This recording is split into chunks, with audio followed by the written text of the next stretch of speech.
Warning, tayangan ini hanya sekedar berbagi informasi dan hiburan semata. Tidak bermaksud untuk menyinggung perasaan dan menyakiti hati pihak manapun.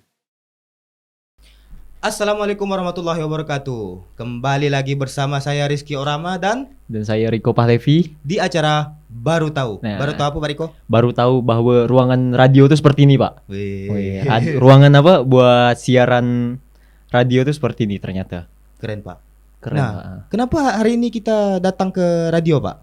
Nah, karena kita hari ini dalam rangka ingin mengikuti lomba ya, Pak ya.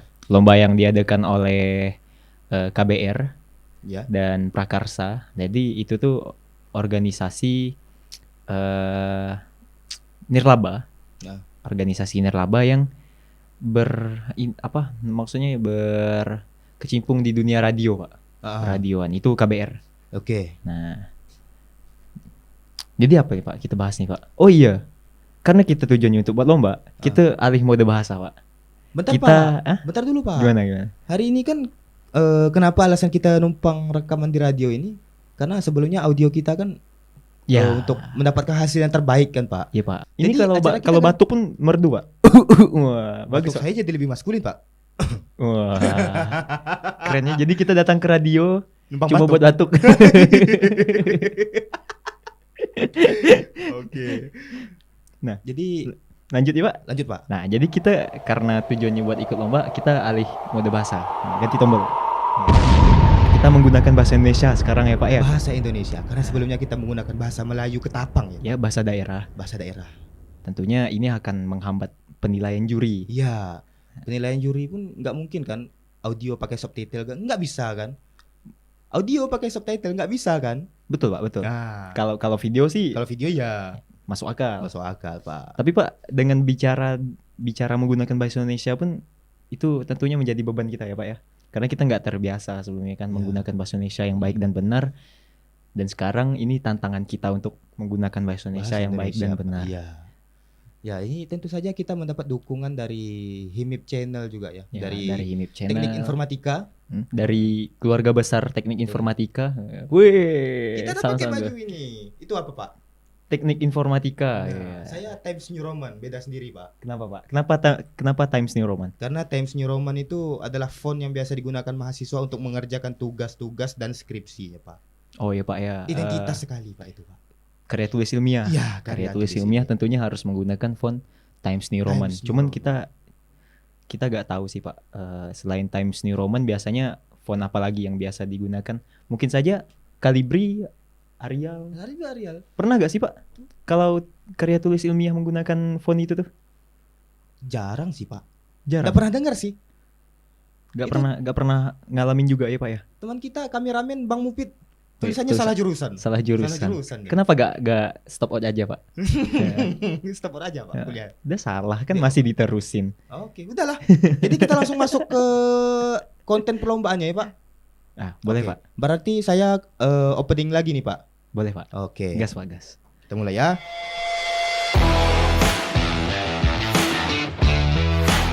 Disiarkan dari gedung kuliah baru oleh orang-orang lama, membicarakan berita-berita yang tak begitu penting dan jarang diketahui oleh banyak orang.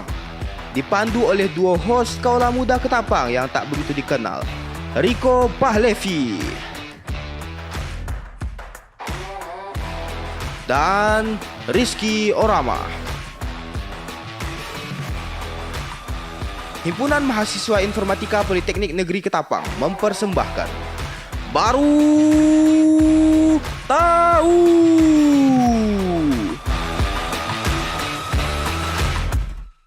Assalamualaikum warahmatullahi wabarakatuh. Waalaikumsalam Ketemu bersama saya Rizky Orama dan Saya Riko Pahlevi.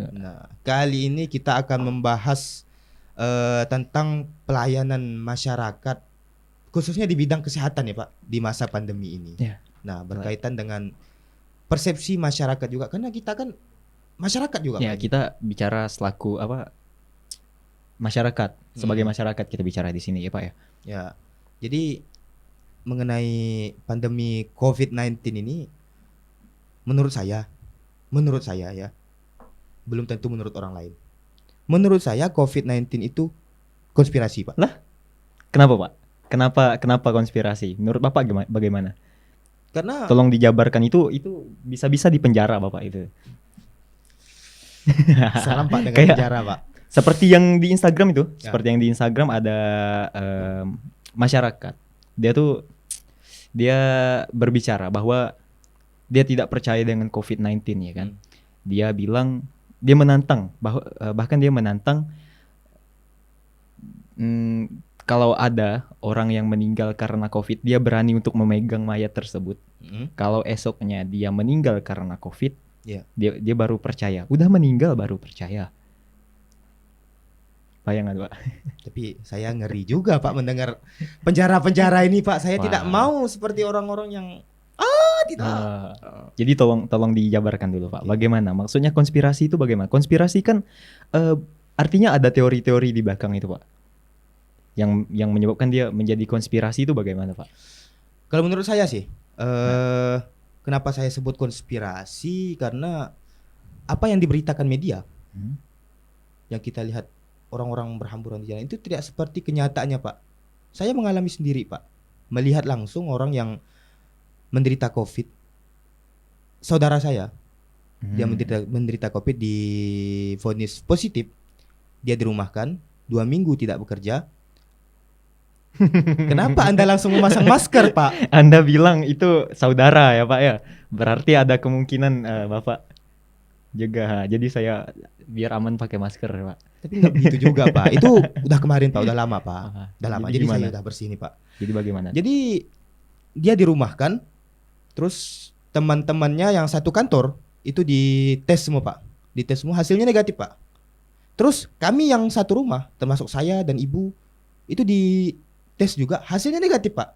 Cuma dia sendiri yang positif. Nah, katanya penyakit ini, virus COVID-19 ini dapat mematikan Pak. Buktinya, abang saya sudah bekerja, sudah sehat, dan saya di rumah sehat walafiat Pak. Saya bukannya nggak percaya kalau virus COVID-19 ini nggak ada. Saya percaya virusnya ada. Tapi yang dikabarkan media semematikan itu, saya nggak percaya Pak. Tapi kan Pak bicara soal mematikan itu kondisional sih Pak. Tergantung dia tuh menjangkit ke orang yang punya riwayat penyakit apa sebelumnya. Oke. Nah kan katanya begitu. Saya baca-baca di beberapa sumber juga, dia bilang kalau COVID-19 ini jika menjangkit ke seseorang yang punya riwayat penyakit parah, nah penyakitnya bisa kambuh gitu.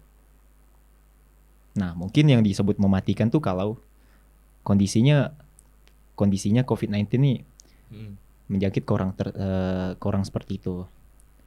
Berarti kalau sudah ada penyakit yang beresiko terkena COVID jadi semakin parah ya Pak?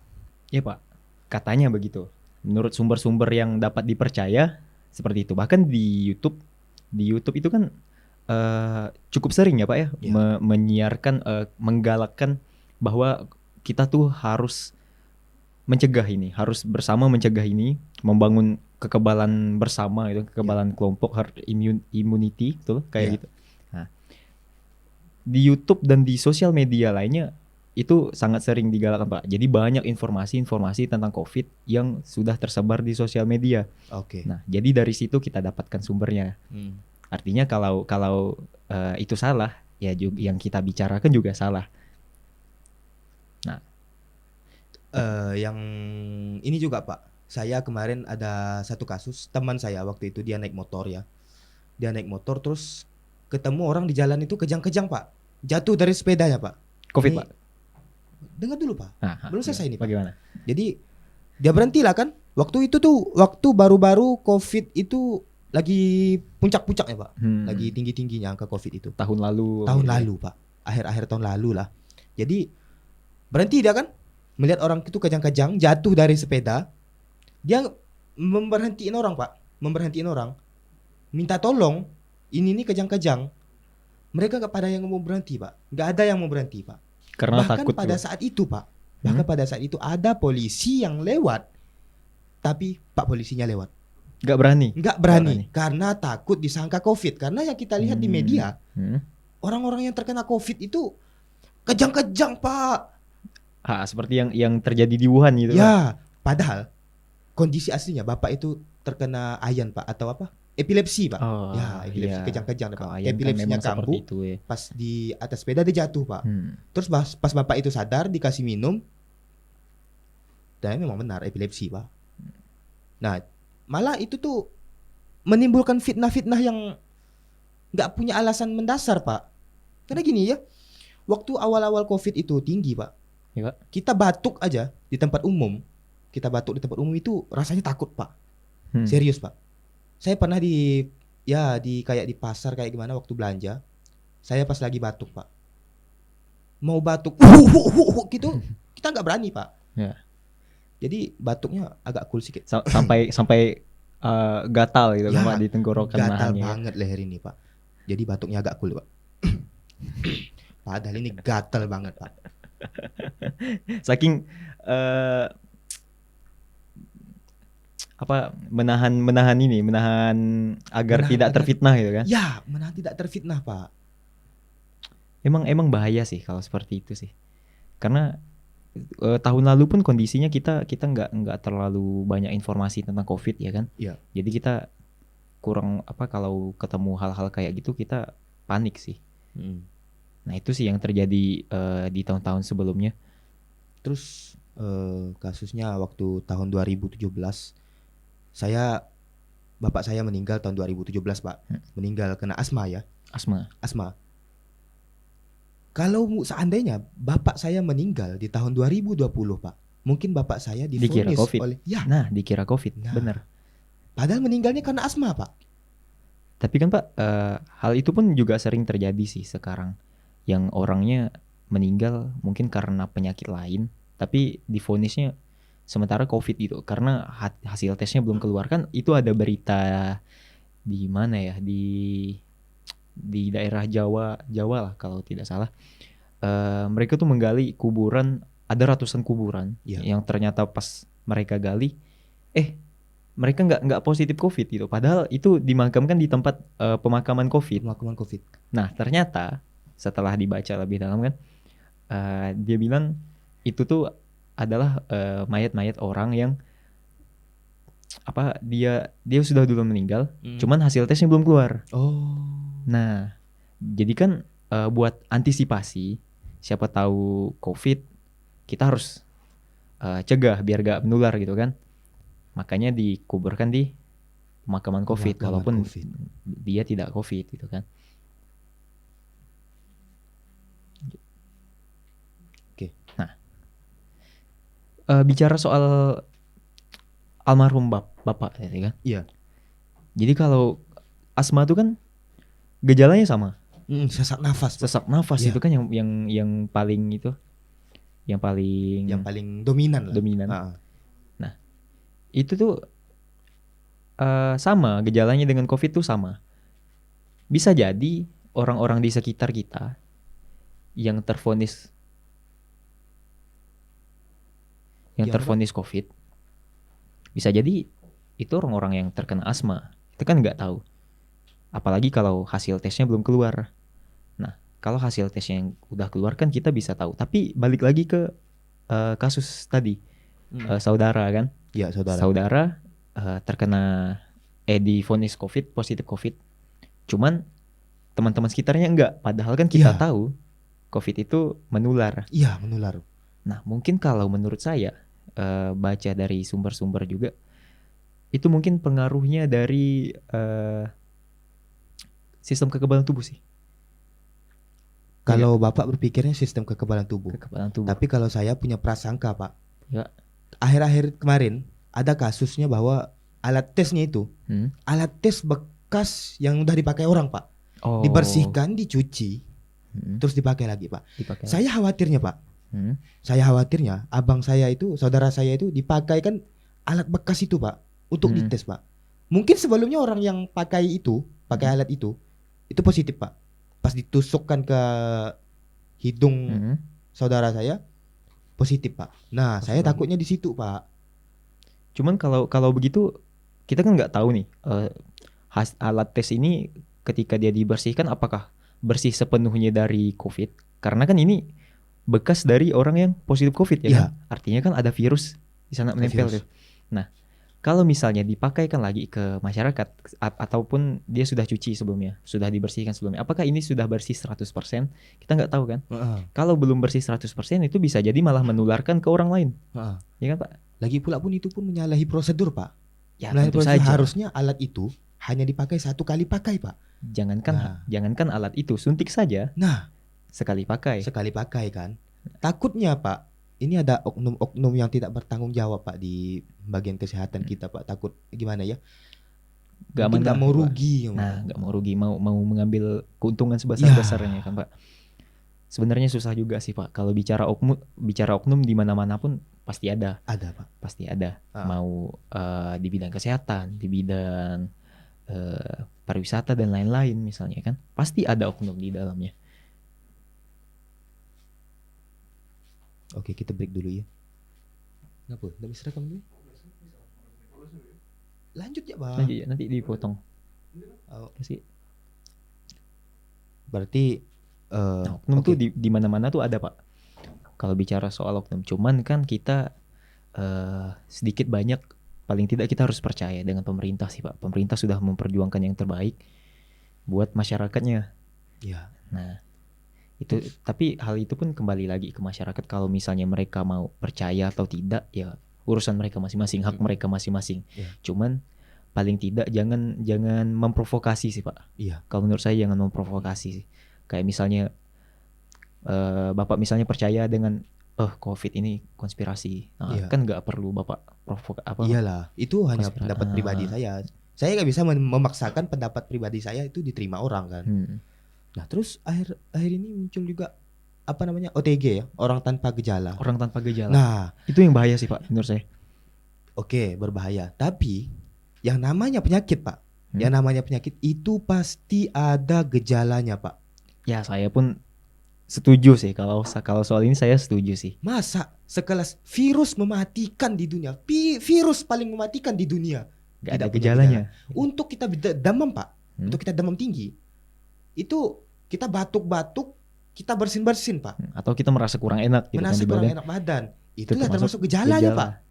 Ini sekelas virus mematikan.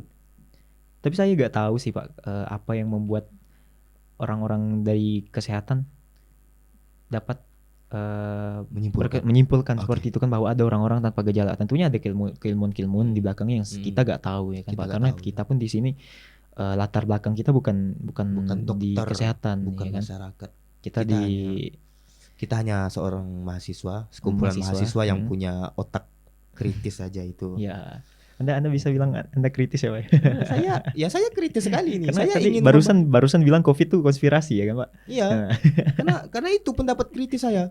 Oke, mungkin waktu kita untuk lomba podcast ini dah hampir sampai nih, Pak. Jadi kita closing aja lah ya, Pak. Nah, boleh. Jadi pada kesimpulannya untuk pembicaraan kita kali ini tetap jaga kesehatan karena Ya. untuk masalah COVID ini banyak persepsi-persepsi masyarakat. Tiap orang tuh beda-beda persepsi, Pak. Tentu Termasuk saja, Pak. tadi saya bilang COVID itu konspirasi. Nah, Tapi kalau saya percaya COVID sih Pak. Bukan, maksudnya saya percaya bahwa COVID itu seperti yang mereka beritakan. Oke, berarti inti pentingnya itu di situ ya, Pak. Kita harus patuhi protokol kesehatan. Protokol kesehatan, kita ikuti anjuran pemerintah biar virus ini cepat berlalu, Pak. Karena urusan percaya atau tidak ya hak masing-masing. Hak masing-masing. Nah, paling tidak kalau misalnya kita menjaga kesehatan, maksudnya gini, di antara dua kerusakan kita pilih kerusakan yang paling rendah sih, paling Oke. kecil. Kalau misalnya nggak percaya ya ikutin aja, nggak apa-apa, daripada kita nggak ikutin ternyata malah menularin orang lain kan jadi masalah ya kan, Pak. Oke. Nah, jadi seperti itu sih kalau menurut saya sih Pak. Oke, kita Persepsi tutup saya. ya, Pak. Boleh Pak, boleh. Oke. Sekian yang dapat kami sampaikan pada pembicaraan kami kali ini. Kurang lebihnya kami memohon maaf apabila dalam pembicaraan kami banyak hal-hal yang menyimpang dari fakta, banyak hal yang tidak sesuai dengan fakta. Kami mohon maaf yang sebesar-besarnya. Karena ini persepsi kita ya Pak ya. Karena ini persepsi Persepsi kita. masyarakat, Pak. Karena kita ini masyarakat. Kita kan masyarakat. Masyarakat. Nah, Oke. betul Pak. Peciwau ya Pak. Ciwau. Please Apa correct if we are wrong. Oke, peciwau. Please peciwau. correct if we are I am wrong. wrong. If we wrong. We are wrong. Oke, peciwau. Peciwau. Oke.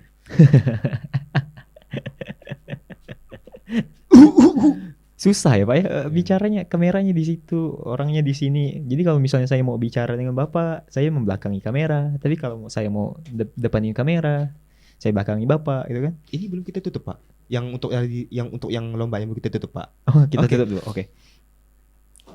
Kata terakhir. Assalamualaikum warahmatullahi wabarakatuh. Waalaikumsalam warahmatullahi wabarakatuh. Di Indonesia Ya. nih, Pak. Di Indonesia ya. Di Indonesia untuk dark joke, untuk komedi-komedi yang kelam, itu belum bisa diterima, Pak. Itu masih hal yang tabu, Pak. Hoodie apa yang dibenci oleh orang Islam? Apa tuh Pak? Hoodie hitam. Hoodie second. Hoodie apa Pak? Bukan. Hoodie apa? Hoodie KW? Yahudi. Ya. Hewan apa yang bikin bingung? Hewan apa ya, Pak? Gajah. Kok gajah? Ah kan bingung kan? Ya. Itu jokes bapak-bapak sekali.